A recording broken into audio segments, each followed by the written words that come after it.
Hello students, આ સેશનમાં આપણે ગિયરની ટૂથ થિકનેસ મેઝર કરવાની અલગ અલગ મેથડ વિશે ચર્ચા કરીશું. તો ગિયરની ટૂથ થિકનેસ ચેક કરવાની અલગ અલગ મેથડ છે. પહેલી છે using gear tooth vernier caliper. Second method is base tangent method. Third is constant કોડ method and fourth is measurement over pins and balls. તો સૌથી પહેલા આપણે ગિયર ટૂથ વર્નિયર કેલિપરથી ગિયરની ટૂથ થિકનેસ કઈ રીતે ચેક કરી શકાય એ વિશે ચર્ચા કરીશું. તો અહીંયા ફિગરમાં ગિયર ટૂથ વર્નિયર કેલિપર બતાવવામાં આવેલું છે, જેમાં આપ જોઈ શકો છો કે અહીં એક ફિક્સ જો બતાવવામાં આવેલું છે. Then here it is movable જો, અને મૂવેબલ જો ઉપર વર્નિયર સ્કેલ જે છે એ માર્ક કરવામાં આવેલો છે. અહીં જે છે એ ફાઇન એડજસ્ટમેન્ટ સ્ક્રૂ છે. ઉપર લોક nut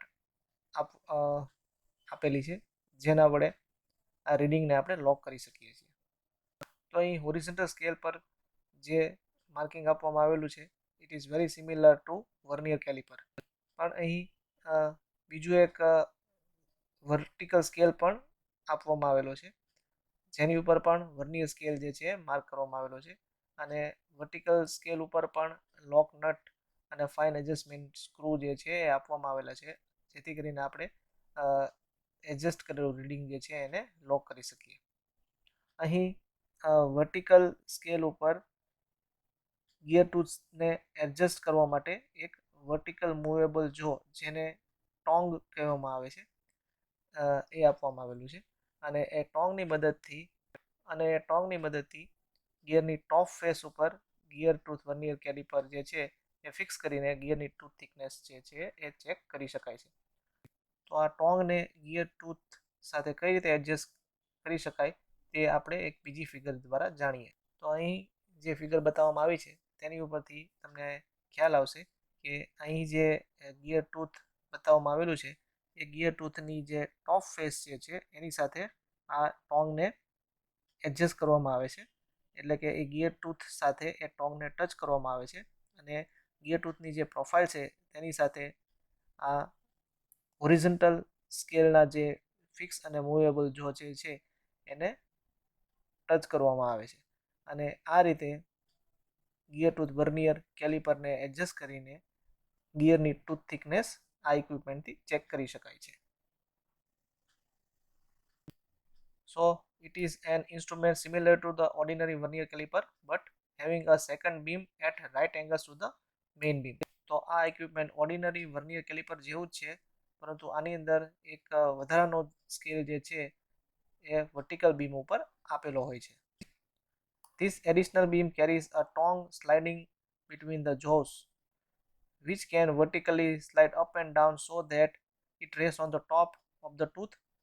The tips of the jaws are at correct distance from the tooth flanks for the required measurement. એટલે અહીં જે ટોંગ આપવામાં આવેલું છે એ ટોંગને ગિયર ટૂથની ટોપ ફેસ સાથે ટચ કરીને એક્ઝેક્ટ ટૂથ થિકનેસ જે છે એ ચેક કરી શકાય છે. The reading on the horizontal vernier scale gives the value of chordal thickness and the reading on the vertical vernier scale gives the value of chordal addendum. એટલે અહીં horizontal scale ઉપર જે reading મળશે એ ટૂથની કોર્ડલ thickness મળશે, અને vertical scale ઉપર જે reading મળશે એ ટૂથની કોર્ડલ એડન્ડમ મળશે. ગિયરની ટૂથ થિકનેસ ચેક કરવા માટેની સેકન્ડ મેથડ છે, એ મેથડનું નામ છે David brown tangent comparator method. તો અહીં ફિગરમાં ડેવિડ બ્રાઉન ટેન્જન્ટ કમ્પેરેટર્સ બતાવવામાં આવેલું છે. In this method, the span of the convenient number of teeth is measured with the help of David Brown tangent comparator. This instrument essentially consists of fixed anvil and movable anvil. તો અહીં ફિગરમાં fix એનવિલ અને movable એનવિલ જે છે એ બતાવવામાં આવેલી છે.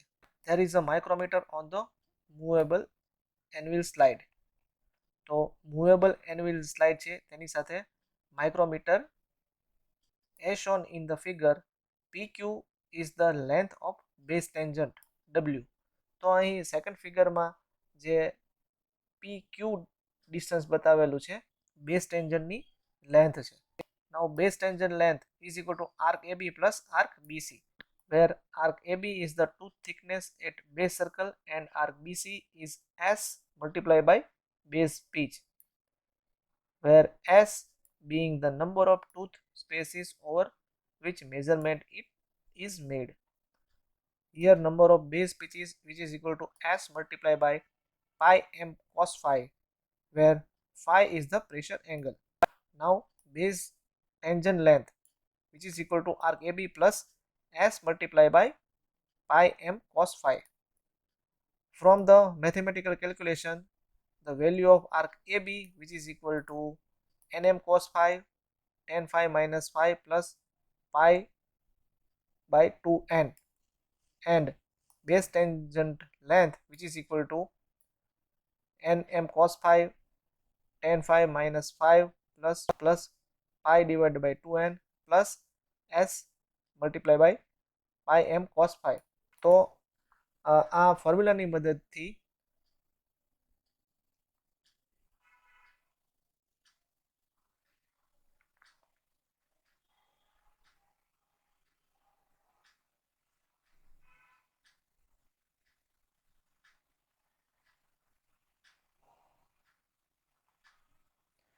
where n is equal to number of teeth, m is equal to module of gear, phi is equal to pressure angle in radians, and s is equal to number of tooth space in base tangent length. તો આ ફોર્મ્યુલાની મદદથી gear tooth thickness find કરી શકાશે.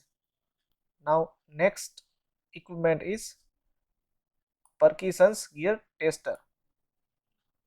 તો આ ઇક્વિપમેન્ટની મદદથી આપણે કોઈ પણ ગિયર જે છે એનું ચેકિંગ કરી શકશું. So principle of Parkinson's gear tester is something like this. A master gear or standard gear is mounted on a fixed vertical spindle, and the gear to be tested on another similar spindle mounted on a sliding carriage. તો અહીં તમે આ ફિગરમાં જોઈ શકો છો કે અહીં જે નીચેનો જે પોર્શન જે છે એ ફ્રન્ટ વ્યૂ છે અને આ ઉપરનો પોર્શન જે છે એ આ ઇક્વિપમેન્ટનો ટોપ વ્યૂ છે. તો તેમાં તમે જોઈ શકો છો કે અહીં એક માસ્ટર ગિયર જે છે એ એક સ્પિન્ડર ઉપર લગાડેલું છે, અને એ માસ્ટર ગિયરની સાથે અહીં જે ગિયર આપણે ટેસ્ટ કરવાનું છે એ અહીં એ માસ્ટર ગિયર સાથે મેશ કરેલું છે. So this gears are maintained in a mesh by spring pressure. તો અહીંયા સ્પ્રિંગ પ્રેશરની મદદથી બંને ગિયર એકબીજા સાથે મેશ કરવામાં આવે છે. If spring loaded pair of gear in close mesh is rotated, any errors in tooth form, pitch, etc. will be cause variation of the center distance. Thus, movements of the carriage as indicated by the dial gauge indicates errors in the gear under test. તો અહીં આપ જોઈ શકો છો કે પહેલી જે circular chart આપ્યો છે એની અંદર ફર્સ્ટ જે ગિયર જે છે એ ફૂલી સેટિસ્ફેક્ટરી રિઝલ્ટ આપે છે. સેકન્ડ ગિયરનો જે ચાર્ટ છે એમાં મોડરેટ રિઝલ્ટ મળે છે, અને થર્ડ જે સર્ક્યુલર ચાર્ટ જે છે એની અંદર આપ જોઈ શકો છો કે ગિયર જે છે એ અનસેટિસ્ફેક્ટરી રિઝલ્ટ આપે છે. તો હવે આ ઇક્વિપમેન્ટનું કન્સ્ટ્રક્શન આપણે ડિટેલમાં જોઈએ. The gears are mounted on two spindles so that they are free to rotate without measurable clearance. એટલે આ બંને ગિયર જે છે જેમાં એક છે એ માસ્ટર ગિયર છે અને બીજું જે છે એ ગિયર અંડર ટેસ્ટ, એટલે કે આપણે જે મેન્યુફેક્ચર કરેલું ગિયર જે છે જેનું આપણે ટેસ્ટિંગ કરવાનું છે એ ગિયરને એકબીજા સાથે મેશ કરવામાં આવે છે. The master gear is mounted as an adjustable carriage whose position can be adjusted according to the size of the testing gear. એટલે જે ગિયર આપણે ટેસ્ટ કરવાનું છે એ ગિયરની સાઇઝ પ્રમાણે આ માસ્ટર ગિયરને આપણે એડજસ્ટેબલ કેરેજ ઉપર એડજસ્ટ કરી શકશું. The gear under test is mounted on the floating spring loaded carriage so that the master gears and the gear under test may be meshed together under controlled spring pressure. એટલે આ બંને ગિયરને control spring પ્રેશરથી એકબીજા સાથે mesh કરવામાં આવશે. Now working, first correct the center distance of spindle adjust the spring loading and set 0 in the dial indicator. એટલે સૌ પ્રથમ બંને ગિયરને એકબીજા સાથે મેશ કરાવીને ડાયલ ઇન્ડિકેટરનો 0 રીડિંગ સેટ કરવામાં આવે છે. Now master gear and gear to be tested is rotated and variations in the dial indicator reading is noted. અને પછી માસ્ટર ગિયર અને આ ટેસ્ટિંગ ગિયર બંને ગિયરને એકબીજા સાથે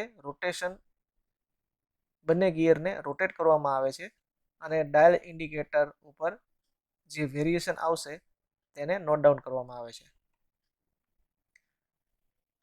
If it falls outside the limit marks, the gear is not acceptable. એટલે આપણે જે નક્કી કરેલી લિમિટ કરતાં જો ડાયલ ઇન્ડિકેટરમાં વેરિએશન વધારે આવશે તો આ જે ગિયર અંડર ટેસ્ટ છે એને રિજેક્ટ કરવામાં આવશે. The variations in the dial indicator readings are a measure of any irregularities in the gear under test. હવે આ ઇક્વિપમેન્ટની લિમિટેશન્સ જોઈએ. Not suitable for gear with more than 300 millimetre diameter. એટલે 300 millimetre diameter કરતાં વધારે સાઇઝવાળા gear માટે આ method યોગ્ય નથી. Measurement depends on the master gear. Master ગિયરની ક્વોલિટી ઉપર અહીં મેઝરમેન્ટનો બધો આધાર રહેલો છે.